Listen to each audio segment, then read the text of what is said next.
Hello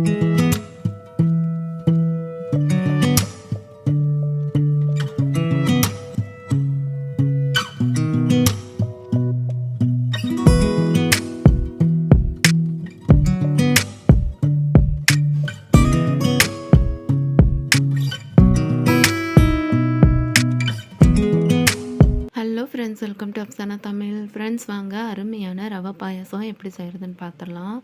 அவ்வளோ டேஸ்ட்டாக இருக்கும் இந்த பாயாசம். அதுக்கு நான் 1/2 கப்பு ரவை எடுத்திருக்கேன் மெஷரிங் கப்பில். தேங்காய் வந்து மொத்தமாக 1/2 மூடி தேங்காய் தான் தேவைப்படும், சின்ன 1/2 மூடி தேங்காய். அதுலேயே ஒரு துண்டு தேங்காய் எடுத்து இது போல் சின்ன சின்னதாக கட் பண்ணி எடுத்துக்கிட்டேன். மிச்ச தேங்காவை தான் அரைச்சி பால் எடுத்து வச்சுருக்கேன். 4-5 ஏலக்காவை தட்டி எடுத்துக்கோங்க. 1/2 கைப்பிடி உடைச்ச முந்திரி எடுத்துக்கோங்க. முந்திரி வந்து ஆப்ஷனல் தான். 1/2 கப்பு பொடிச்ச வெல்லம் எடுத்துக்கோங்க.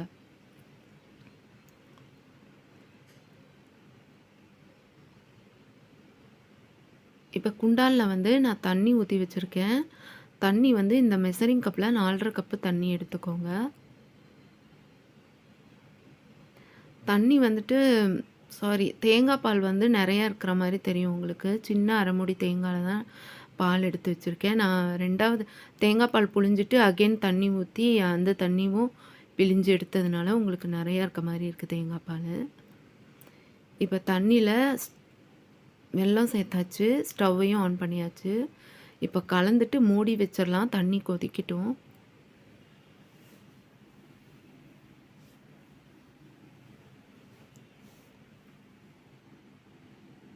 தண்ணி கொதிச்சிடுச்சுங்க, அவ்வளோதான். ஒரு 2-3 கொதி கொதிச்சா போதும். இப்போ வெல்லத்தை சேர்த்துக்கலாம். மொத்தமாகவே இந்த பாயாசம் நீங்கள் செஞ்சு முடிக்க 4-5 நிமிஷம்தான் ஆகும். சீக்கிரமாக செஞ்சிடலாம். இப்போ ரவையை சேர்த்துட்டு கலந்துக்கிட்டே சேருங்க ரவை சேர்க்கும் போது.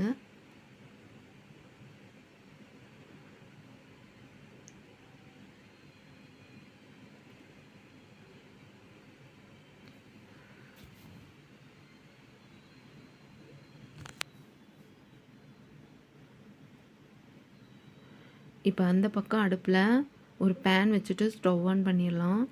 நம்ம முந்திரி அப்படியே கூட சேர்க்கலாம், இருந்தாலும் ஃப்ரை பண்ணி சேர்த்தா க்ரன்ச்சியாக நல்லாயிருக்கும். கீயில் ஃப்ரை பண்ணி சேர்த்தா நல்லாயிருக்கும்.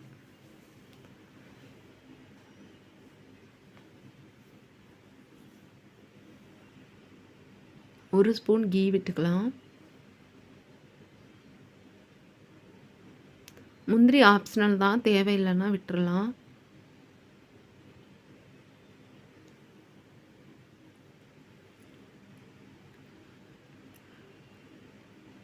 இப்போ இதில் சிட்டிகை கல்லுப்பு சேர்த்துக்கிறேன். தட்டி வச்ச ஏலக்காவையும் சேர்த்துடலாம்.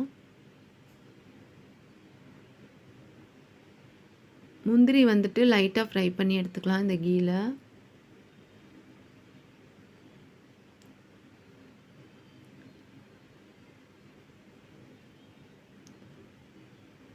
நம்ம ரவையை சேர்த்துட்டு ஒரு 2 நிமிஷம் தாங்க ஆகும், ரெடி ஆயிரும் பாயாசம்.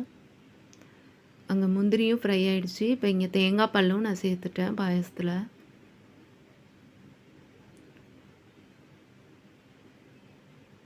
நிறைய தேங்காய் பால் எடுக்காதீங்க, சும்மா கொஞ்சமாக ஒரு 1/2 கைப்பிடி எடுத்தால் போதும். முந்திரி சேர்த்தாச்சு. இப்போ ஒரு நிமிஷம் கலந்துட்டு தேங்காய் பால் சேர்த்துடலாம். போதும். தேங்காய் பால் சேர்த்துட்டு ஒரு கொதி வர ஆரம்பிக்கும் போது ஸ்டவ் ஆஃப் பண்ணி எடுத்துருங்க. தேங்காய் பால் சேர்த்துட்டு ரொம்ப கொதிக்கணும்னு தேவையில்லை. கொதிச்சா ஒன்றும் ஆகாது, இருந்தாலும் தேங்காய் பால் சேர்த்துட்டு கொதி வரும்போது ஆஃப் பண்ணிவிட்டு எடுத்துடணும், அவ்வளோதான். கொதி வர ஆரம்பிக்கும் போது. இப்போ தேங்காய் பால் சேர்த்துட்டு இது போல் நல்லா கலந்துக்கிறேன்.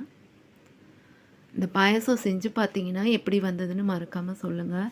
வியூவர்ஸ் யாராவது நம்ம சேனலை சப்ஸ்கிரைப் பண்ணாமல் பார்க்குறவங்களா இருந்தால் ப்ளீஸ் சப்ஸ்கிரைப் பண்ணிக்கோங்க.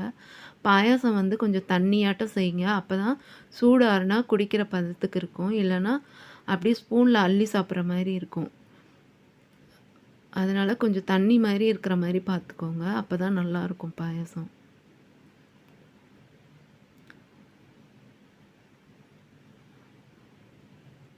கொதி வர ஆரம்பிக்குது. நான் அப்படியே கிண்டி விட்டுட்டு ஸ்டவ் ஆஃப் பண்ணிடுறேன், போதும். நம்ம ரவை பாயாசம் சூப்பராக ரெடி ஆயிடுச்சு. ரெசிபி பிடிச்சிருந்தா வீடியோக்கு லைக் கொடுக்க மறந்துடாதீங்க. இது போல் வேறொரு இன்ட்ரெஸ்டிங் ரெசிபியோடு நான் வந்து உங்களை மீட் பண்ணுறேன். தேங்க்ஸ் ஃபார் வாட்சிங். பாய்.